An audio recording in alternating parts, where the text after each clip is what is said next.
Só não precisa ter pressa para ir embora. Shabbat Shalom, amados irmãos. Shabbat Shalom. Queridos, porção dobrada hoje, bênçãos dobradas. Parashot 29 e 30, Aharei Mot, significa depois da morte, e Kedoshim, santos. Parashot número 30, começa em Levítico, capítulo 16, a partir do verso 1, e vai até o capítulo 20, 27.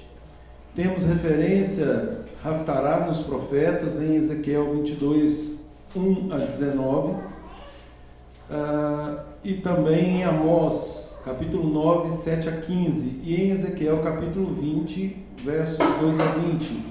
Referências na Brit Hadashah, vulgo Novo Testamento, Hebreus, capítulo 9, versos 11 a 28, e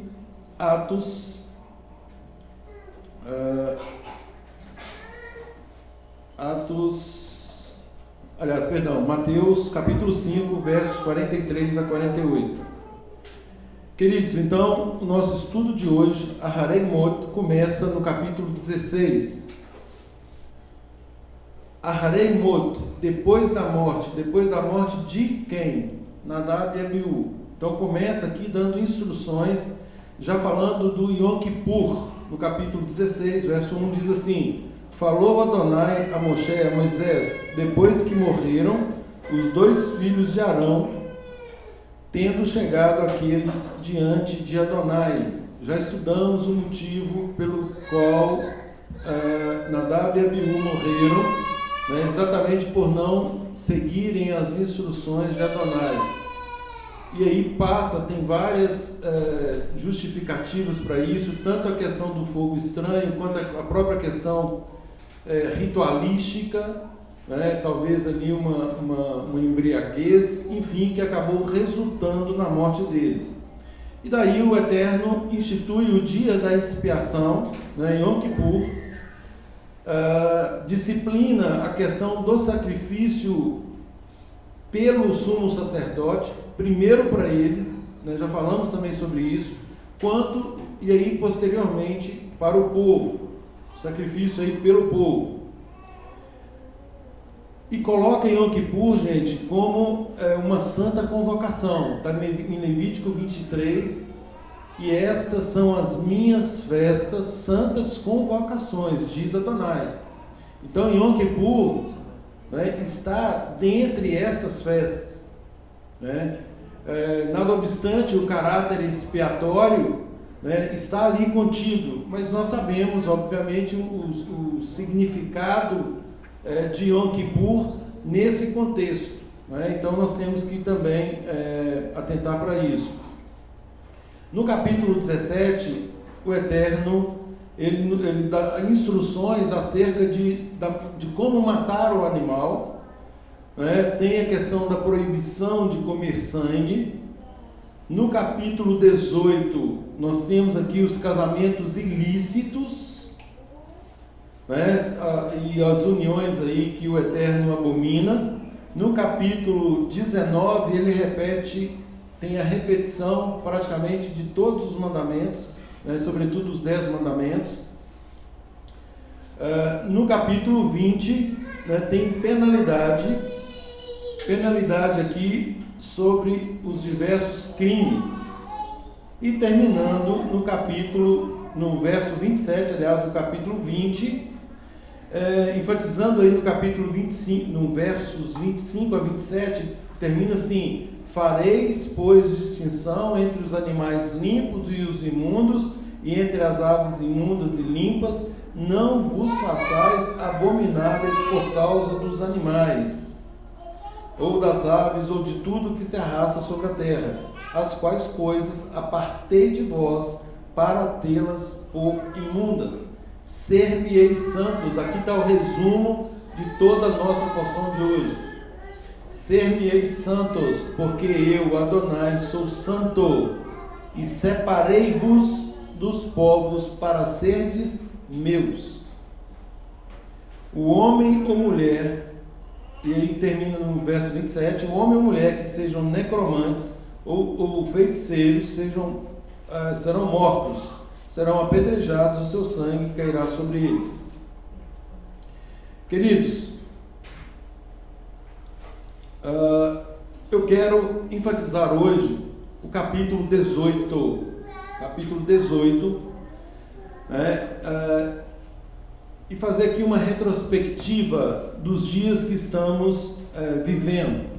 Conforme falamos agora há pouco, nós passamos aí pela festa de Pêssar, de Páscoa, compreendendo o sacrifício de Yeshua, fazendo a correlação do sacrifício do cordeiro e do sangue nos umbrais da porta com o sacrifício de Yeshua. Temos a festa, na sequência, a festa dos pães ázimos, pães sem fermento, retratando isso para que nós limpemos, tiremos da nossa vida todo o fermento. Foi dito um exemplo hoje aqui acerca de pequenas coisas, que acabam ficando na nossa vida, uma excelente ilustração. Então isso ilustra o fermento. Nós precisamos de tirar o fermento da nossa vida, e 7 dias comendo pães sem fermento, exatamente para que tenhamos aí que meditar continuamente sobre a importância de termos uma vida consagrada, uma vida sem fermento. Falamos aqui no capítulo 16 que o estudo de hoje começa com a morte de Nadab e Abiú. Então, por que o Eterno puniu Nadab e Abiú? Falamos sempre isso. O Eterno ele tratou com o nosso povo inicialmente de uma forma muito pedagógica e muito firme, e tinha que ser assim, porque senão, obviamente, o nosso povo não teria a consciência real da gravidade e da seriedade de servi-lo. Seria aquele servir de qualquer modo, ou um servir negligente, não um servir de forma dedicada. E aí o Eterno, ele fez isso para que o nosso povo seja diferente. Ele deu as instruções para o nosso povo, ele nos dá as instruções para que sejamos diferentes. Diferentes de quê? Diferentes de quem? Dos demais povos. Foi dito aqui também hoje, o Eterno tira o nosso povo do Egito após 400 anos de escravidão. 400 anos servindo aquela cultura totalmente apartada dos princípios dele. E aí o Eterno pega o nosso povo e começa então a ensiná-los um padrão de conhecimento, um padrão de sabedoria sobremodo elevado, para que o nosso povo, de fato, tivesse a consciência de que servir a Adonai requer aí dedicação, requer uma vida de entrega, uma vida de adequação, ou seja, naquilo que estiver errado, nós estamos dispostos a fazer as adequações necessárias de modo a que agrademos ao nosso Deus. Então, o nosso povo sai do meio de um povo absolutamente imoral. O conceito do Egito era um povo imoral, um povo imundo, um povo idólatra. Então tudo isso estava ali impregnados no meio do nosso povo, que acabou durante tanto tempo sendo guiados por esse tipo de comportamento. Então, queridos, o Eterno nos dá uma alimentação diferente, repete aqui, foi o verso que eu acabei de ler, no tocante a o que é puro, o que é imundo. Então ele nos dá uma alimentação diferente, ele nos ensina a vestirmos de modo diferente, a falar de modo diferente. A palavra o tempo todo, lá na Brit Hadashah principalmente, fala que tudo que sair da nossa boca, que seja para edificação, que seja para construir e não para destruir. Falamos no estudo passado acerca do Lashon Hará, da língua má, de pronunciarmos palavras muitas vezes destrutivas, palavras que têm o condão de destruir vidas. Então esse é o Eterno nos ensina que nós não podemos ser assim. Nós temos que ser um povo de boas palavras, de palavras abençoadas, não no sentido, queridos, de sermos coniventes com as coisas, não é isso. Não é chamar o certo de certo e o errado de errado. Esse é o padrão do Eterno. Não é inverter as coisas, não é relativizar, não é flexibilizar, mas é nos dar uma garantia por meio das suas instruções, que se nós seguirmos essas instruções, nós teremos vida. Nós teremos vida. Por que Nadab e Abiú morreram? Porque não seguiram as instruções. Se eles tivessem seguido, eles não teriam morrido. Simples assim. Então só isso já traduz que a morte deles está ligada diretamente à desobediência, à independência.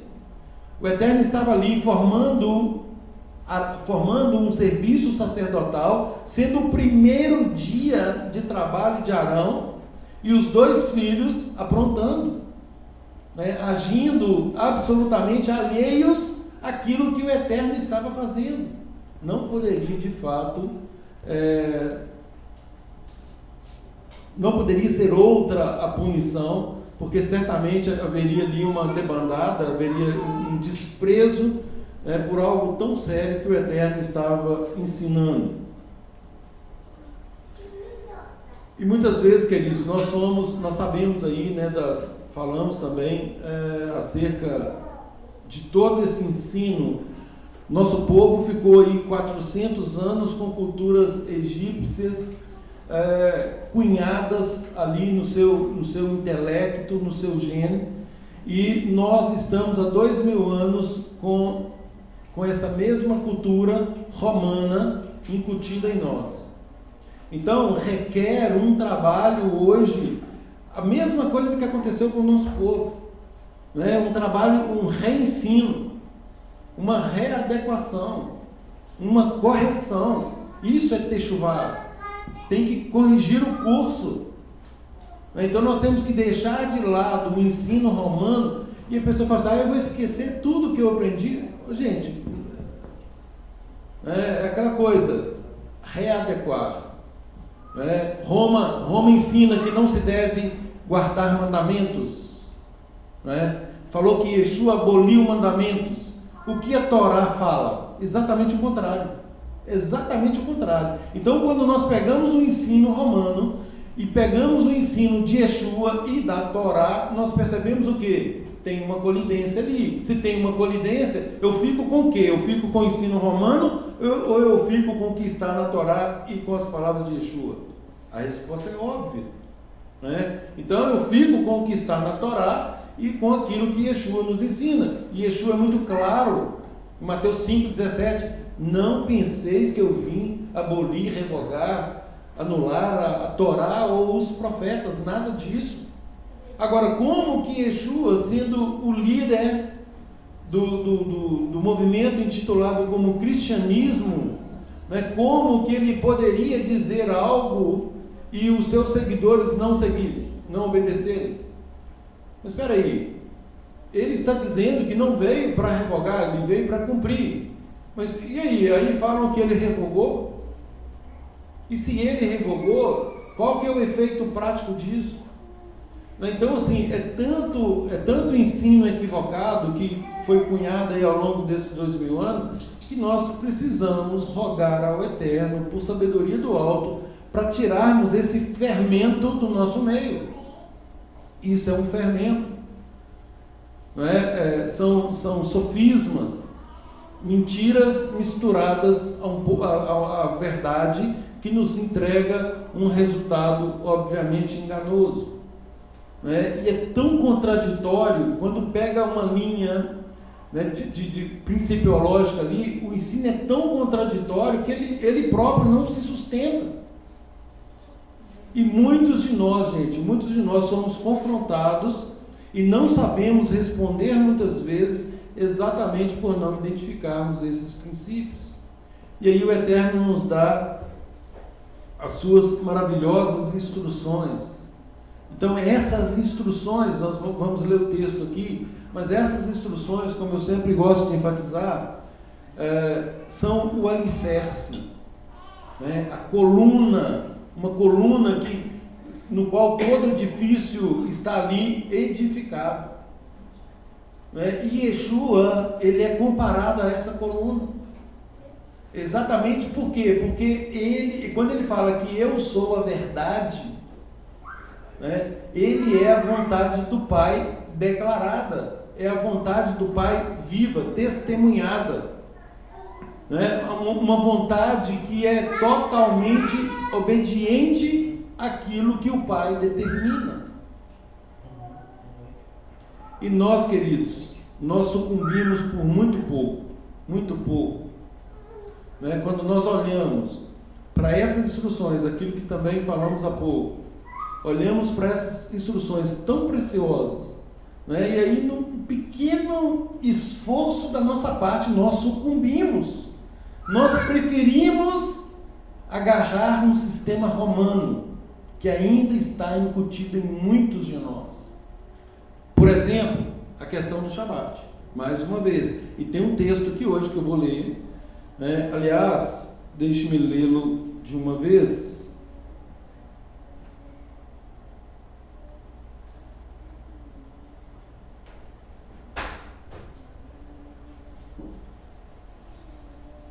Eu vou achar o texto específico do Shabat, mas lá no capítulo 20, no verso 23, fala assim: não andeis nos costumes das gentes que eu lanço diante de vós, porque fizeram todas essas coisas, por isso me aborreci deles.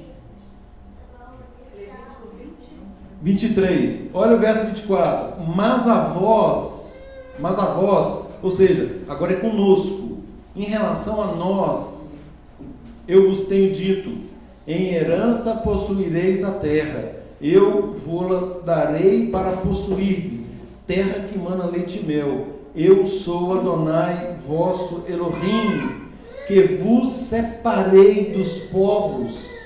Ou seja, para que agrademos a Adonai, nós precisamos nos separar dos povos, principalmente de Roma. Nós precisamos nos separar. O que está contrário? Qual que é o ensino que ainda nós estamos cultivando? A questão do Shabat, volto a dizer, o Shabat, né? O Shabat é um sinal da aliança entre nós e o nosso Deus. Primeira coisa. O Shabat é um memorial da criação, está lá na criação. Não se trata, isso é para o povo judeu. Nada disso. Quando o Eterno criou, estava criando, ou terminou de criar todas as coisas, né? Ele finaliza, ele comemora o resultado da criação, ele abençoa e ele santifica. Ou seja, separado para o ser humano. O Shabat foi separado para o ser humano. E aí, nos lembra, lá em Êxodo 20, versos 8 a 11, ele nos lembra novamente: lembra-te do dia de Shabat para o santificar. Vocês têm 6 dias para fazer toda a obra de vocês, mas no Shabat, né, vocês não farão obra alguma, nem você, nem seu filho, nem sua filha, nem teu servo, nem tua serva, nem o animal, todo mundo, né, toda a criação em pleno descanso, né, a exemplo dele. Pois não. O profeta Ezequiel, né? Capítulo 20. Verso 12 ou 20. O 12 também e o 19 e o 20 também. Eu sou o Senhor vosso Deus. Andai nos meus estatutos e guardai os meus juízos e praticai-os. Santificai os meus sábados, pois servirão de sinal entre mim e vós, para que saibais que eu sou o Senhor, Elohim, vosso Deus.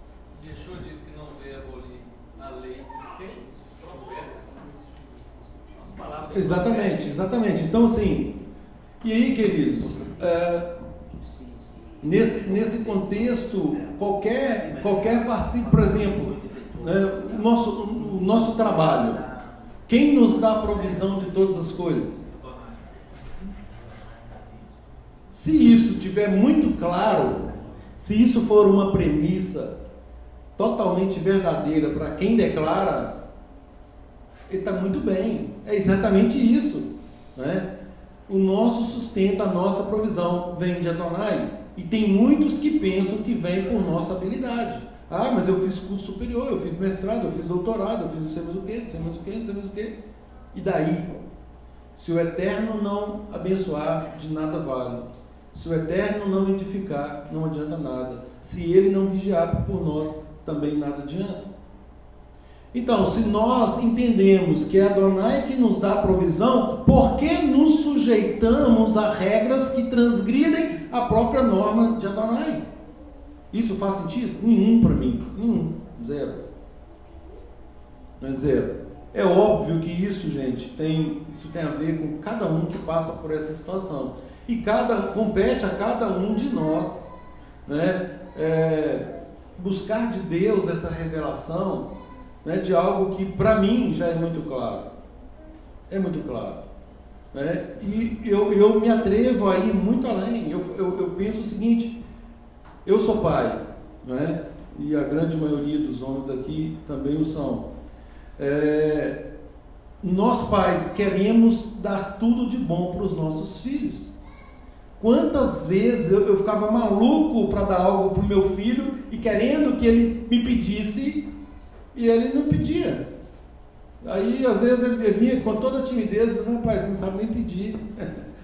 Tiago fala sobre isso, né? Vocês não sabem pedir. Muitas vezes vocês pedem mal, pedem para esbanjar nos próprios prazeres, né? Mas o pai fica maluco para abençoar o filho, né? Deus é assim conosco, gente. Deus quer nos abençoar, só que nós não confiamos o suficiente para descansarmos nele, e aí nos sujeitamos a regras, né, que nos obriga a transgredir a própria norma do Eterno, o que é, aos olhos do nosso povo, aos olhos das instruções que nós recebemos, inadmissível.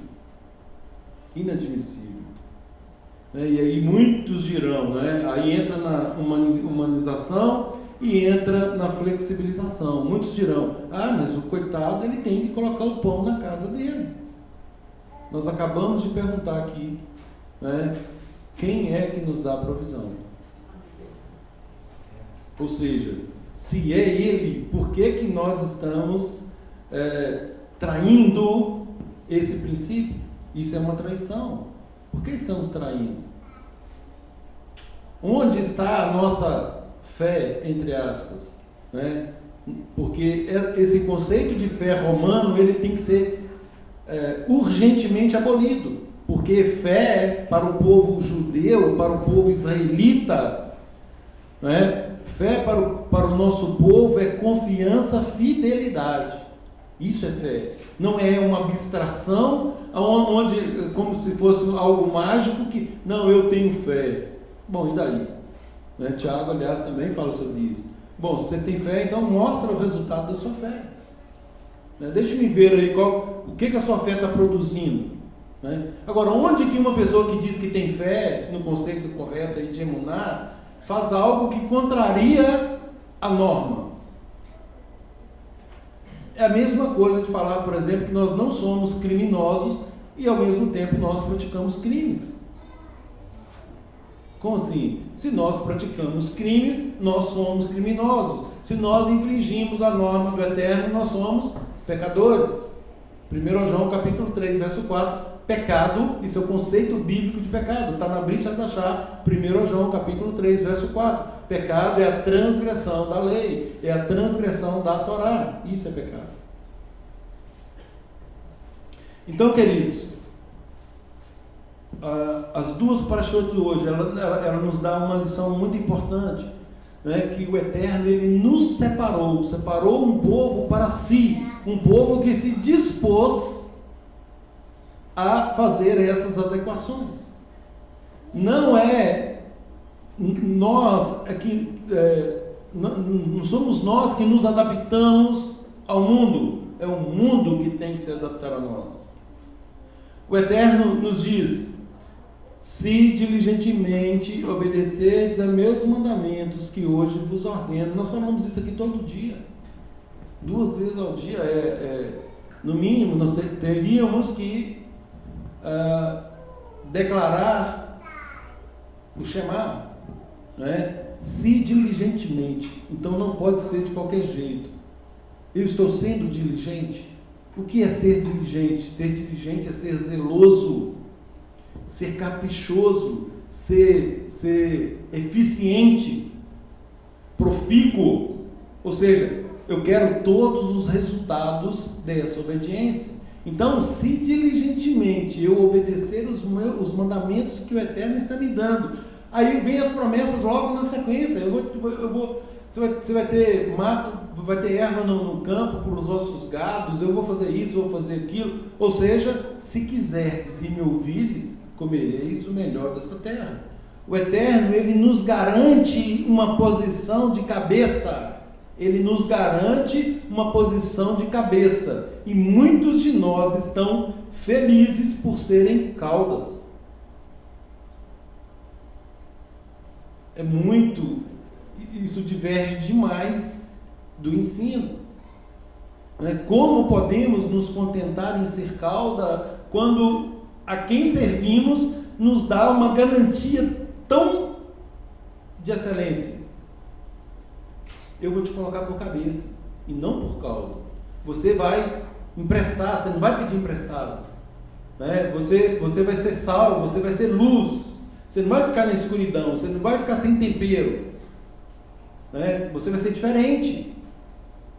Agora, essa diferença, ela é pautada exatamente na nossa vida de obediência. É claro, gente, que muitos aqui, no curso da vida, passaram por várias situações e não tinham essa luz. Nós compreendemos isso. Agora, falo principalmente para os mais jovens, para aqueles que têm idade aí até para serem meus filhos. Vocês são extremamente privilegiados, porque vocês têm hoje um conhecimento que nós galgamos aí uma longa caminhada para adquirirmos, e vocês já o têm hoje. Ou seja, vocês estão com a faca e o queijo na mão, numa boa linguagem de mineiro, a faca e o queijo na mão. Resta saber o que vocês vão fazer. Você percebe que às vezes está contentando com a mediocridade, né, Deus? Exatamente. Então, assim, se nós temos a excelência, por que nós vamos contentar com o medíocre? Isso é insano. Isso é insano. É exatamente isso que o livro acaba por dizer. Então, nós não podemos aceitar que as pessoas, as empresas, o sistema nos digam o que fazer no tocante à nossa vida com o Eterno. E é exatamente isso. A palavra, gente, ela é tão perfeita que ela diz assim: sujeitai-vos a todas as autoridades terrenas. Esse é um princípio. Olha como que o Eterno ele é coerente. Então, primeiro, o Eterno nos dá uma noção de autoridade. Ele fala assim: sujeitai-vos às autoridades. Não há nenhuma autoridade que está por aí, em todos os segmentos, que não tenha sido instituída por ele. E aí alguém pode pensar: mas como assim? Ele instituiu fulano, Beltrano, um cara tão ruim, um carrasco, um cara que está impondo aí uma economia para o país assim, assado, que vai acontecer isso e isso, isso. Sim, o Eterno permitiu. O Eterno permitiu que cada um esteja exatamente na posição que está. Ninguém estaria se o Eterno não tivesse permitido. Bom, mas aí agora é outro princípio.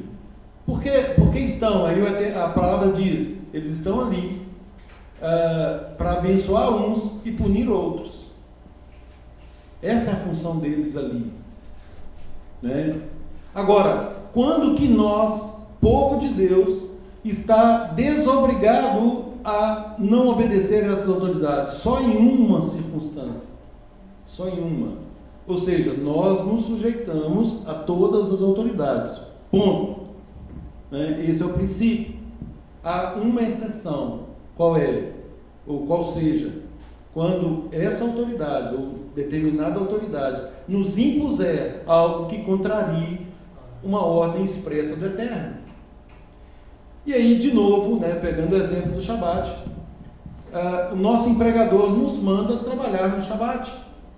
E não é nenhuma situação emergencial que justifique não tem uma vida ali sendo exposta, não se trata de uma boa ação, nada disso, é só um cumprimento de jornada que o mundo está impondo a todos aqueles que são escravos do mundo. Capitalismo. E eu não tenho nada contra o capitalismo.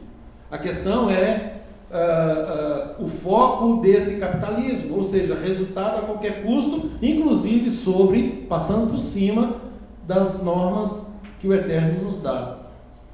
E aí, queridos, se nós que somos os súditos desse reino, se nós que declaramos a nossa emuná, a nossa fé, a nossa fidelidade para com o Eterno, nós já somos infiéis, como pretender receber bênçãos disso aí? Como? Isso é ação-reação, é causa e consequência. Eis que põe diante de vós bênçãos e maldições. Escolham a bênção. Porque assim como quem escolher as bênçãos e obedecê-las, elas vão atingir, a mesma coisa, o mesmo procedimento vale também para as maldições. Ou seja, não é algo que vem para nós como, o Eterno amaldiçoou, então, não, nada disso. As minhas ações, aquilo que eu estou fazendo, resultou nisso aí. O que você plantou? Isso, eu só estou colhendo o que eu plantei, ponto final. Né? Eu poderia ter escolhido a bênção, eu acabei escolhendo a maldição. Eu sabia o que eu devia fazer, mas ainda assim eu fiz de forma contrária. Por quê? É aí, gente, esse é o pulo do gato, esse é o grande segredo. Né? Quando Yeshua fala assim, eu vim para que tenham vida e vida em abundância, isso virou um chavão. Né? E 99,9% não sabem o que isso efetivamente significa. Eu vim para que tenham vida, e vida em abundância. Como que nós alcançamos isso? Fazendo a vontade do Eterno. Seguindo esse mestre, que diz assim, sejam meus discípulos, e nos dá ordem, façam discípulos. Se ele é o nosso mestre, se nós somos seus discípulos, o que um discípulo faz, gente? Segue o mestre, é óbvio. Né? Um discípulo, ele segue o mestre. Então, se ele é o nosso mestre, ele fala assim, eu vim para que tenham vida e vida em abundância. Né? Qual que é a lógica disso? É claro que eu quero essa vida em abundância. Ô, Yeshua, qual que é o segredo então? Conta para mim aqui. Né? E ele diz assim, dependa do meu Pai. Obedeça tudo que o meu Pai está mandando obedecer. Assim como eu fiz. A minha vontade consiste em fazer a vontade do meu Pai. A sua vontade consiste em fazer a vontade do meu Pai, do seu Pai. É a mesma coisa. Agora, mais uma vez, gente, eu estou falando isso, e é lógico que essa pregação é para mim também. A minha vontade, a vontade de vocês, a nossa vontade, ela é extremamente forte. Tão forte que nós sucumbimos. Óbvio. Agora, a pregação e a nossa luta, o nosso esforço, tem que ser exatamente para vencermos isso. Eu não estou me colocando aqui numa situação de isenção, de imunidade, muito pelo contrário. Né? Faço minhas as palavras de Paulo, eu sou o pior dos pecadores. Mas eu tenho me esforçado, eu estou me esforçando muito para que eu possa agradar ao Eterno. E essa disposição é que tem feito com que o Eterno, com que eu ache graça diante dos olhos do Eterno. E é essa disposição é que faz com que cada um de nós encontre graça aos olhos do Eterno. A grande questão é que como eu estou dizendo, estamos nos esforçando, estamos resistindo, como diz a palavra, até o sangue, ou no primeiro ventinho que abala ali, a gente já entrega os pontos. Essa que é a questão. O que estamos fazendo para vencer? O que estamos fazendo para vencer essas inclinações? Efetivamente, Queridos, capítulo 18 diz assim: disse mais Adonai a Moshe, fala aos filhos de Israel e diz-lhes: eu sou Adonai, o vosso Deus. O Eterno está dizendo para nós: eu sou o vosso Deus, eu sou o vosso Elohim. Ô, gente, tentem ouvir isso. O Eterno, o Altíssimo, o Todo-Poderoso, o Rei de todo o universo, está nos dizendo que Ele é o nosso Elohim, Ele é o nosso Deus.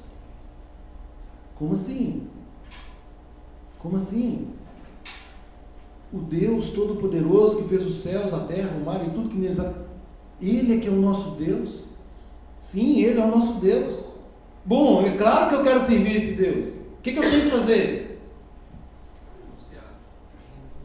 Eu sou Adonai vosso Deus. Olha aqui o que nós temos que fazer. Não fareis, verso 3, não fareis segundo as obras da terra do Egito. Eu estou tirando vocês do Egito, gente. Estou saindo do mundo, né? Sabemos que o Egito é sinônimo de mundo, espiritualmente falando. Não fareis segundo as obras da terra do Egito em que habitastes, nem fareis segundo as obras da terra de Canaã, para a qual eu vos levo, nem andareis nos seus estatutos. Verso 4: fareis segundo os meus juízos, e os meus estatutos guardareis, para andardes neles. Eu sou Adonai, o vosso Elohim. Olha o verso 5, gente. Portanto, olha que frase maravilhosa de se ouvir. Portanto, os meus estatutos e os meus juízos guardareis, cumprindo-os, o homem viverá por eles. Eu sou Adonai. Eu sou Adonai. Eu sou o Todo-Poderoso. Eu sou o grande Senhor. Não é? Então, tudo o que nós fizermos tem que estar em consonância, verso 4, com os juízos e estatutos de Adonai. Se contrariar, estamos fora. Nós temos que andar segundo esses juízos e estatutos, porque se assim vivermos, nós vamos encontrar a verdadeira vida. Gente, faça uma conexão. Olha que profundo é isso aqui. Yeshua declarou, né? Yeshua declara: eu não vim fazer a minha vontade, sim daquele que me enviou. A minha vontade consiste em fazer a vontade daquele que me enviou. As palavras que eu vos digo não são minhas, mas daquele que me enviou. Ou seja, tudo provém do Pai. E aí, fareis segundo os meus juízos e os meus estatutos guardareis. Né? Portanto, os meus estatutos e os meus juízos guardareis, cumprindo-os, o homem viverá por eles. E Yeshua fala assim: eu vim para que tenham vida e vida em abundância. Yeshua veio para nos mostrar, jogar luz de novo em cima do que Roma diz que não tem que obedecer. Vocês querem? Aliás, gente, peguem o episódio do jovem rico, né? O início do diálogo do jovem rico. Olha a profundidade desse diálogo. Senhor, o que devo fazer para herdar a vida eterna? Ah, você quer herdar a vida eterna? Cumpra os mandamentos, guarde os mandamentos. Ué, mas espera aí, não é para aceitar o Senhor, não é para fazer não sei o quê, não sei o quê. Não, guarde os mandamentos. Guarde os mandamentos. E aí, lógico, o diálogo prossegue, e Yeshua identificando, na verdade, que os mandamentos não estavam sendo cumpridos da forma correta, porque uma coisa é a letra, a outra coisa é o que está por trás da letra, principalmente a motivação de cada um ao cumprir qualquer norma. É aquilo que eu falei: eu estou cumprindo porque eu entendo que tem uma autoridade mandando e que eu estou sujeito a essa autoridade, ou eu estou cumprindo porque eu não tenho... na verdade, eu não quero cumprir, mas eu estou fazendo só porque não tem outra forma. É tipo assim: eu vou obedecer porque não tem... Eu sou obrigado, eu estou sendo obrigado a obedecer, eu estou me sentindo coagido a obedecer. né, se nós tivermos tivermos esse comportamento, a segunda opção, né, tá tudo errado. Está tudo errado. Né? Nós temos que fazer porque nós entendemos que o Eterno sabe efetivamente o que é melhor para nós. Aliás, nós declaramos isso também o tempo todo. A vontade de Deus é boa, perfeita e agradável. Né? É uma frase muito boa de se ouvir e de se falar. E o homem mais sábio também do mundo disse, né? Eclesiastes, né? 12, 13. De tudo que se tem ouvido, a suma é: teme a Deus e guarda os seus mandamentos, porque isso é o dever de todo homem, de todo ser humano. Evandro, pega o gancho aí na fala dele, olha para você ver. O homem mais sábio do mundo diz, não é? Teme a Deus e guarda os seus mandamentos. Esse Agora, é o dever, né? esse é o dever de todo homem. Mas esse homem, sendo tão sábio, né, por um momento ele descuidou de fazer exatamente o que ele aconselha no final. Então, essa é a diferença que nós estávamos discutindo aqui, o conceito de sabedoria, né, e aquilo que fazemos na prática. Uma coisa é eu dizer que eu sou discípulo, a outra coisa é eu agir de acordo com isso que eu estou declarando. Uma coisa é eu falar que eu amo a Deus, e aí a palavra fala assim: peraí, você está dizendo que me ama? Se você me ama, o quê? Guarde os meus mandamentos. Saber o que fazer só não é suficiente. Exatamente. Vai para a prática e pode ser barrado. Exatamente isso. Eu tenho temor de Adonai, eu amo Adonai, como eu amo o Senhor. Né? Mas espera aí, como você está falando que me ama e não está guardando o que eu estou determinando? Né? O amor ele é traduzido pela obediência. Né? Isso é amor. É igual a questão do amor ao próximo. Mas toda a lei se resume em 2 pontos: amor a Deus e amor ao próximo. Tá certo isso? Sim, tá certo. Agora, o que é amar a Deus? Obedecer aos seus mandamentos. Quais mandamentos? A Torá, está tudo aqui, de Gênesis até Gênesis, Êxodo, Levítico, Número e Deuteronômio, está tudo aqui. Eu amo o meu próximo, eu tenho que amar o meu próximo como a mim mesmo. Como eu amo o meu próximo? Mesma coisa, gente, o raciocínio é o mesmo. Fazendo com que o meu próximo obedeça à lei, às instruções do meu Pai. É querendo que o meu próximo chegue comigo para onde eu estou indo. Que o próximo não pereça, porque meu povo perece por falta de conhecimento. Isso, e muitas vezes nós... Agora coloque uma pitada de humanização e uma pitada de flexibilização nesse negócio. Vira o quê? O fulano está transgredindo, mas quem sou eu para julgar o fulano? Ou seja, nós estamos deixando o fulano ir para o buraco, porque nós estamos com uma pitadinha de humanidade aí, né?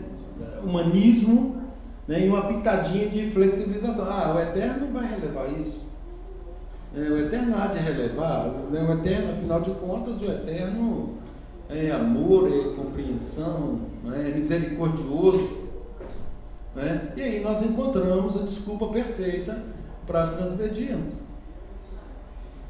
Então, queridos, pois não. Uma observação: que os pais escutem isso, que se amam os filhos e se os filhos amam. Exatamente. Gente, Shemá: tu inculcarás a teus filhos e delas falarás assentado em tua casa, andando pelo caminho, e ao deitar-te ou levantar. Ou seja, o tempo todo, pais, atentem para incutir na mente dos seus filhos as instruções do Eterno. Mas se esse pai não obedece ao Eterno, será que ele ensina o filho a obedecer? A questão é essa, né? A grande questão, o grande problema é esse, que nós somos o espelho para eles, né? Então, obviamente, requer primeiro dos pais essa adequação, para que um pai que não conhece, que não obedece, o filho não vai acreditar naquilo que o pai está querendo ensinar. Né? Como que ele ensina algo que ele não está vivendo? É difícil. Porque é pelo exemplo, né? Não é só pelas palavras. A palavra comove, mas o exemplo arrasta. Arrasta, exatamente. Exatamente.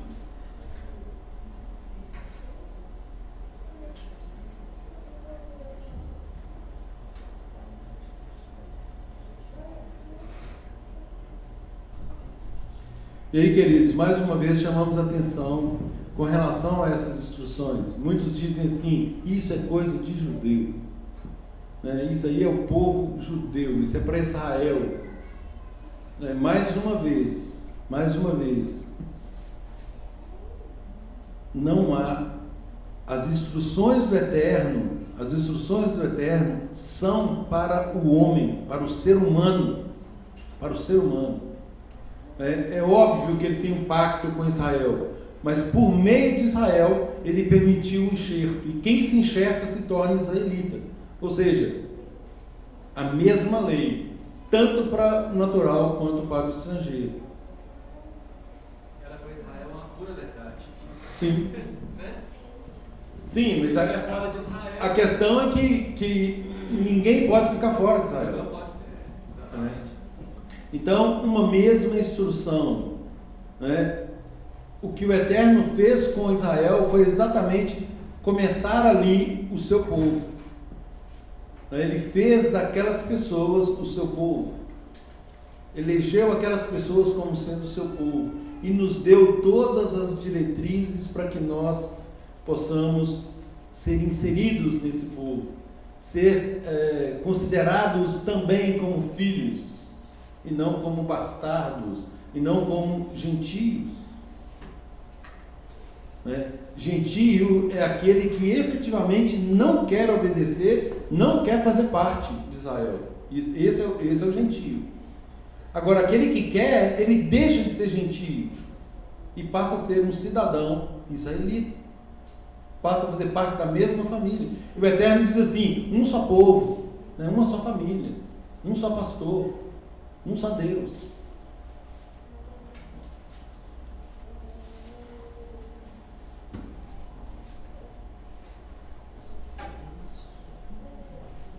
E aí, queridos,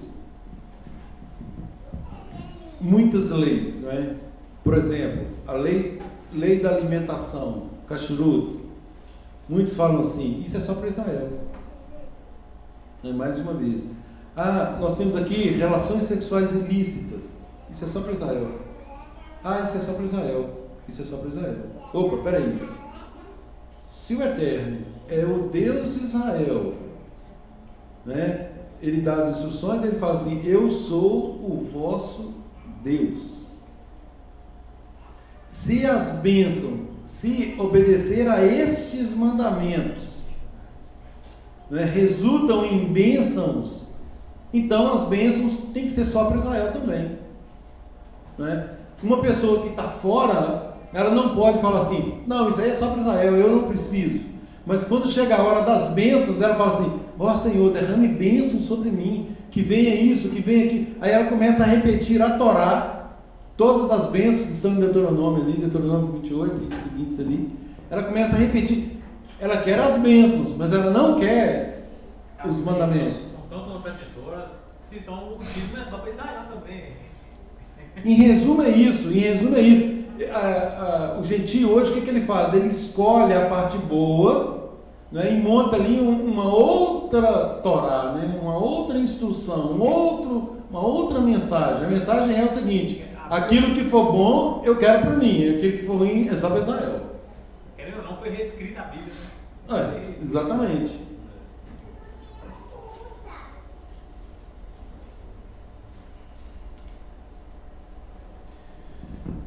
Em Efésios capítulo 5, versos 3 a 7, diz assim, aqui nós vamos falar agora de relações ilícitas: mas a prostituição e toda impureza ou avareza nem ainda se nomeie entre vós.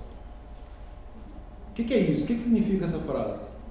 Nem ainda se nomeie entre vós. Nem cogitar. Isso é incogitável no meio do povo de Deus, né? Peraí, nós estamos falando aqui de prostituição, de impureza, de avareza. Não pode haver isso no nosso meio. Não, é assim, no nosso meio de jeito nenhum. Que isso nem se nomeie. De tão grave que é. Não pode ser nem nomeado, não pode ser nem falado. Porque, obviamente, parte também de um pressuposto que no meio do povo de Deus não tem isso. Esse é o pressuposto. A prostituição, impureza, avareza, nem ainda se nomeia entre vós, como convém a santos. Olha aí, como convém aquele que é separado. Se é separado, essas coisas não são, realmente não pode ter entre nós. E aí prossegue o texto: nem torpeza. Uma coisa torpe, gente, é algo imoral, ignóbil, nojento. Isso é torpe. Conduta vergonhosa. Conduta vergonhosa. Nem parvoíce. Parvoíce, sabe o que é parvoíce? Isso. Conversa toda. Não, imbecilidade. Coisas imbecis, idiotas. O significado literal é esse, parvoíce. Nem chocarrices. O que é chocarrice? Brincadeira. Brincadeiras sem brincadeira sem nenhum grau de edificação. Tudo que sai da nossa boca tem que ser para edificação. Então vem uma brincadeira que não edifica, não é? E aí aquela coisa que nós sempre temos que cuidar, porque atrás da brincadeira tem um fundo de verdade. Às vezes a pessoa está brincando, ela está dando uma alfinetada ali, que não convém, mas antes ações de graças. Porque bem sabeis isto, que nenhum devasso, ou impuro, ou avarento, que é idólatra, tem herança no reino de Deus. Ninguém vos engane com palavras vãs, porque por estas coisas vem a ira de Adonai sobre os filhos da desobediência. Ou seja, aqueles que estiverem em desobediência sofrerão a ira de Adonai. Portanto, não sejais seus cúmplices, companheiros, parceiros, olha aí.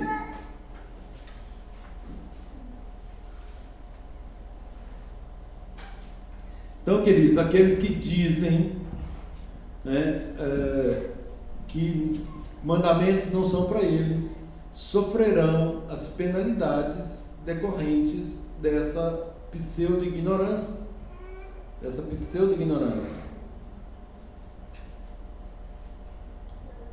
Queridos, a partir do verso 6, nós temos aqui do verso 6 do capítulo 18. Nós temos aqui a aplicação prática agora. Yeshua fala lá em Marcos e em Mateus sobre relações ilícitas, né? E aí as traduções, né, uns colocam prostituição, outros colocam adultério, né? Enfim, né? Mas o termo que está lá é porneia. Porneia é um gênero que significa fornicação, do qual tudo isso aqui faz parte. Ou seja, a tradução correta lá é relações sexuais ilícitas, qualquer uma dessas. Não é prostituição apenas e não é adultério apenas. São relações sexuais ilícitas. Porneia. Se fosse só adultério seria mocheia, mas o termo que está lá é porneia. Então, relações sexuais ilícitas. E aí, quando ele disse lá relações sexuais ilícitas, ele estava falando para quem conhece a Torá. E aí, quem conhece a Torá lembra logo de Levítico 18. Ah, bom, é só ler em Levítico 18. O que está escrito? Nenhum homem se chegará a qualquer parente da sua carne, para lhe descobrir a nudez, eu sou Adonai. E aí, gente, alguns especulam essa questão de descobrir a nudez. Presta atenção numa coisa aqui. O Eterno, é óbvio, né? É algo que nem precisava de ser dito. O Eterno, ele é pedagógico, e ele é muito cauteloso aqui com as próprias palavras. Por exemplo, Como você vai ensinar para uma criança que isso aqui na verdade significa sexo? Né? Isso aqui significa sexo. Sexo com nessas situações. Mas não vai passar isso para uma criança, despertar isso numa criança de 5, 6, que é a idade que as crianças começam a estudar a Torá. Não. Então, vamos no eufemismo, né? Numa expressão mais suave. E aí, nenhum homem se chegará a qualquer parente da sua carne para lhe descobrir a nudez. Eu sou Adonai. Esse descobrir a nudez é que nós estamos proibidos de fazer sexo com parentes, entre parentes. E aí a própria Torá delimita isso até o 3º grau. Ou seja, tio, tia, né? Primo já pode, não teria problema. E é óbvio também que eu estou falando dentro de um relacionamento autorizado pelo Eterno. Não estou falando de forma generalizada conforme o mundo conhece. Estou dizendo o seguinte: um primo pode casar com uma prima? Pode. A Torá não proíbe. Agora, uma sobrinha pode casar com um tio? Não pode. Parentesco 3º grau, a Torá proíbe. E aí vem no verso 7: não descobrirás a nudez do teu pai e da tua mãe. Ela é tua mãe, não lhe descobrirás a nudez. Né? E aí vem falando aqui os demais parentes. Aí vem parente, tal, até o verso 18, que eu até gostaria que tivesse uma pessoa que me fez essa pergunta. No verso 18 diz assim, e aí eu quero traduções diferentes aqui, por gentileza. Verso 18 do capítulo 18. Eu vou ler a minha versão, e aí me deem outras. Verso 18: não tomarás outra mulher junto com a tua, de sorte que ele seja rival, descobrindo a sua nudez com ela durante a vida da sua esposa, da sua mulher. Ou seja, outras versões, por favor. 18. Não leve uma mulher a se tornar rival de sua irmã. Não se relacione sexualmente com ela enquanto sua irmã viver. Isso, aí tem esse entendimento que fala que é irmã, que é tipo cunhada. Isso, tem esse entendimento. Vamos ao outro. Não tome a irmã da sua esposa como esposa. Não, é a mesma coisa. Aí é a mesma coisa, cunhada. Outra versão. Não tomarás por esposa a uma mulher juntamente com sua irmã, porque Também cunhada. agravo, né? Discórdia, ao descobrir sua nudez junto com ela, estando aquela todavia fingida. Ok, perfeito. Alguma versão diferente, gente?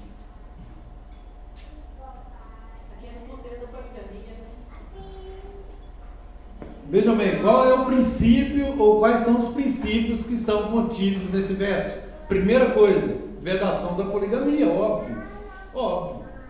Né? Deus os fez homem e mulher. Homem e mulher os fez. Deixará o homem pai e mãe iniciar a sua mulher, não as suas mulheres. Ou seja, poligamia é proibido pela Torá. Primeira coisa. Qual que é o segundo princípio aí? Entendi, aí o homem ficar ao mesmo tempo com a esposa e irmã. Você pensou? Não, e na verdade não é. Aí coloca irmã, mas a tradução correta, na verdade, seria outra mulher. Pode ser irmã, pode ser quem for, não importa. Já, a questão da cunhada já está proibida nos versos anteriores. Entendeu? Não pode ter relação sexual com a cunhada, obviamente.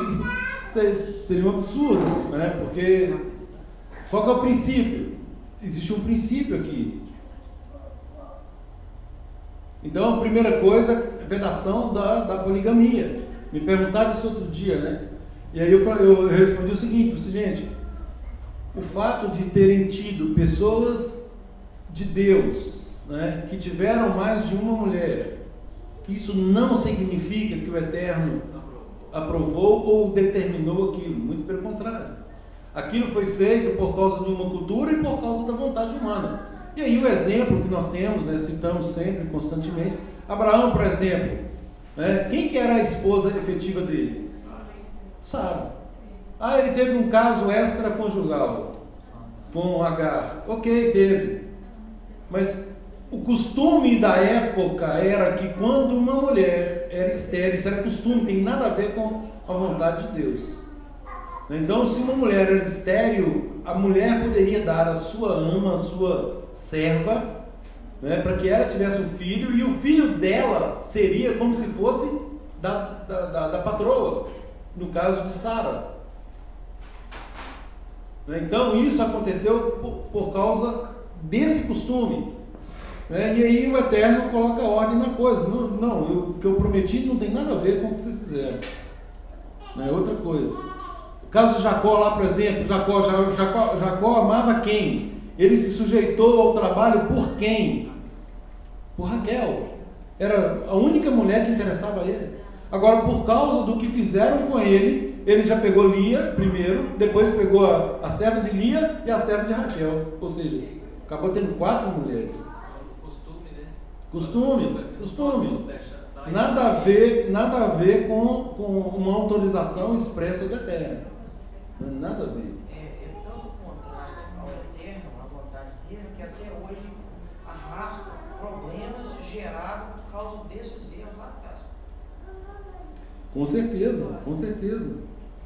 É interessante observar que, como era um costume da época, o Eterno se revelou, chamou Abraão no século XVIII antes de Yeshua, né, para se revelar um pouco, e o mundo está no caos total. Então a pessoa pega a Bíblia para ler, vê lá, poligamia.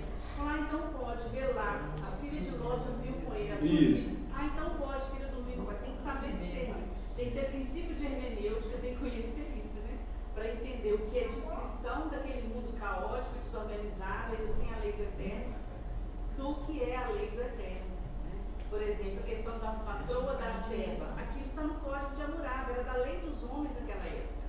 Né? Não é princípio da Torá. Eles estavam ainda conhecendo a verdade. É importante a gente ter isso em mente. Gente, o Eterno coloca essas normas com um princípio absoluto de respeito mútuo, de uma sociedade justa, O primeiro princípio, eu falava isso também na reunião de quarta-feira, qual que é o princípio maior e absoluto que o Eterno põe? Eu sou santo. Primeira coisa, ele é santo. A santidade dele é inquestionável. E aí ele fala o que conosco? Sede santos, pois eu sou santo. Então é esse padrão de santidade que ele quer nos dar. E aí é nesse padrão de santidade, de respeito, de conduta ética, né, de uma conduta de alguém que é rígido mentalmente, não pervertido, é que ele trata conosco. Essa é a regra. Agora, ler esses textos aqui, fora desses princípios, pode, conforme Maria Lúcia falou, pode dar a entender que o Eterno permite certas situações que ele próprio condena, o que é um absurdo, né? É um contrassenso, não faz nenhum sentido. E aí é como eu sempre gosto de dizer, toda vez que pensarmos que tem algo colidente, é hora de revermos, de relermos, de reanalisarmos, porque nós estamos fazendo alguma coisa errada. A letra mata e o espírito vivifica. Exatamente. E a santidade, né, não é o que eu penso que é. Santidade É o que estabelecido na Torá. Exatamente isso. O padrão de santidade está aqui na Torá. Então, o que é relação sexual ilícita? Está aqui na Torá. Não há crime sem lei anterior que eu defina, né? Ou seja, não há pecado se não tiver contido aqui na Torá que é pecado. 1 João 3,4 fala que pecado é a transgressão da Torá. Então, houve transgressão da Torá, é pecado. Pronto.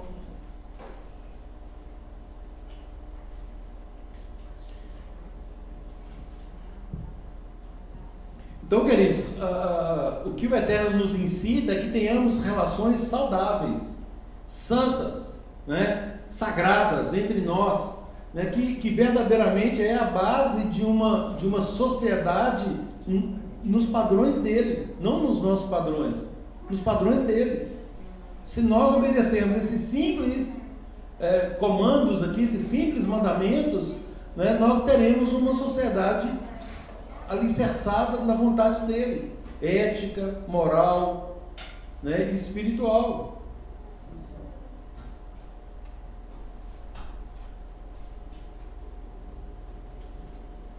Queridos, eu queria destrinchar um pouco mais aqui essas relações ilícitas, mas o tempo, de fato, não vai me permitir. Tem as relações ilícitas, dentro das relações ilícitas tem uma seção de abominação, infelizmente realmente não vai dar tempo, e aí nós seguimos com esse estudo da segunda-feira, tá bom? O texto que eu falei que eu leria, eu vou finalizar com eles, uns 2 ou 3, capítulo 19, verso 3. Então, agora a parte das relações sexuais ilícitas nós deixamos para a segunda. Capítulo 19, verso 3 fala assim: cada um respeitará a sua mãe e seu pai e guardará os meus Shabatot. Exatamente. Eu sou Adonai, o vosso Elohim. Não é? Então, honrar pai e mãe e guardar os sábados. Então, se não honrar também. E aquele que fala que honra pai e mãe e não guarda o Shabat, ele está em desobediência, a mesma coisa. Então, uma das formas de respeitar o Eterno aqui, é óbvio, nós temos que respeitar pai e mãe, é um mandamento, né? Mas nós temos que guardar o Shabat. Aquele que deliberadamente não guarda o Shabat, pode-se falar que ele tem temor de Deus? Entendeu? Então, essa é a diferença em falar e fazer. O princípio da sabedoria é o temor de Deus. É um fato. Será que conheceu verdadeiramente o Elohim de Israel? Agora, se eu estou ainda em desobediência, é óbvio que eu não tenho temor de Deus. Não tem como falar assim, não, mas é claro que eu tenho temor de Deus, né? Não, mas se tivesse, não estava transgredindo. Vou propor para a gente discutir segunda-feira por que quando a gente desobedece um mandamento, a gente desobedece todos. Elementar. Verso 17 do capítulo 19. Não aborrecerás a teu irmão no teu coração, ou seja, não guarde mágoa, não guarde rancor contra o teu irmão. Não odeie seu irmão. Agora, não deixarás de repreender o teu próximo e nele não sofrerás pecado. Outra tradução, por favor, verso 17 do capítulo 19. Não odeie seu irmão no seu coração. E repreendam o seu vizinho com franqueza, para não incorrerem em pecado por causa dele. Isso. Então é aquele princípio de amor ao próximo, exatamente isso. Se ele é o meu próximo, se eu amo tanto assim, eu quero que ele ande em obediência ao Eterno. Esse é o amor maior, né? Ezequiel 3, verso 18 e 19, diz assim: quando eu disser ao ímpio, certamente morrerás, não avisando tu. Gente, quando que o Eterno, deixa eu fazer uma pergunta aqui, quando que o Eterno avisa o ímpio? Avisa o ímpio. Através de Não, ele já está avisado. Ele já está avisado por meio da Torá, óbvio, né? Ele já está avisado. A resposta é: ele já está avisado. Quando que ele avisa o ímpio? A palavra fala: bênção e maldição. Não é assim? Se fizer isso é vida, se fizer isso é morte. Então quando que ele avisa o ímpio? Já está avisado. Você vai falar que ele foi avisado ou é porque... Pela Torá. Se ele argumentar que não foi avisado é porque ele não se atentou às instruções, ele não quis as instruções. Romanos 1. Todos são indesculpáveis. Exatamente. Ele não reconheceu a soberania de Deus pela própria criação. Quando eu disser ao ímpio, certamente morrerás, não avisando tu, o que o Eterno está dizendo aqui? Você que diz que conhece a Torá, né? Ali eu falo quando que uma pessoa é ímpia, ou se ela fizer determinada conduta. Se você que conhece não avisar para ele, O que vai acontecer? Não falando para avisar o ímpio acerca do seu caminho ímpio, para salvar a sua vida, aquele ímpio morrerá na sua maldade, mas o seu sangue da tua mão requererei. Está vendo, gente, o que é amor ao próximo? Isso é amor ao próximo. Ah, beleza, está vendo errar e você está sendo cúmplice, então, você não fez nada. Então, beleza, ele vai morrer, lógico, a consequência do pecado dele, mas eu vou requerer o sangue dele de você. E aí? Olha ao contrário. Mas, se o avisares e ele não se converter do seu mau caminho, ele morrerá na sua maldade, mas tu livrarás a tua alma. Ou seja, não, Senhor, eu avisei ele que não quis. Bom, você está livre. Beleza, realmente você avisou. Pronto. Mas o que acontece muitas vezes é que nós fazemos vistas grossas. Mas isso aí está falando politicamente correto do gentil que não conhece o caminho da Torá ainda? Ou tá... Serve tanto para o gentil quanto para o pró. É o nosso pró, é quem Deus colocar na nossa frente. Porque o gentil que está ao nosso redor, eles estão vendo que a gente está falando que a lei é para obedecer, eles estão até mesmo diante das nossas atitudes. Então, né? Não tem como a gente impor para ele assim na não é impor, é avisar. É aviso. É aviso. Você vai avisar. A palavra do Eterno diz isso, isso e isso. Entendeu? É óbvio que com alguém que se diz irmão, com muito mais razão, né? Muito mais razão. Porque aí ele pode estar indo por ignorância mesmo. É algo involuntário, né? Mas, independentemente, eu fiz essa semana com alguém, né? Eu falei só, isso aí, não, a palavra de Deus veda isso taxativamente. Roche, esse texto aí está dentro do contexto do atalaia. Quem que era o atalaia? Era o camarada que ficava no alto do muro lá, vigiando a cidade, à noite, quando viu o inimigo vir, ele tocava a buzina, né? Tocava o chofar para avisar a cidade. Opa, o inimigo vem aí. Aí todo mundo se levantava e se preparava para o combate. Se o atalaia não tocasse, não avisasse, o inimigo ia vir e ia destruir. Da mesma forma, né? Quando a gente vê a pessoa no pecado, a pessoa caminhando para a morte, se a gente não avisar, a gente se torna culpado do sangue dessa pessoa. Então, queridos, nós temos que ter uma conduta proativa no reino. É isso que é fazer discípulos, né? É o começo, né?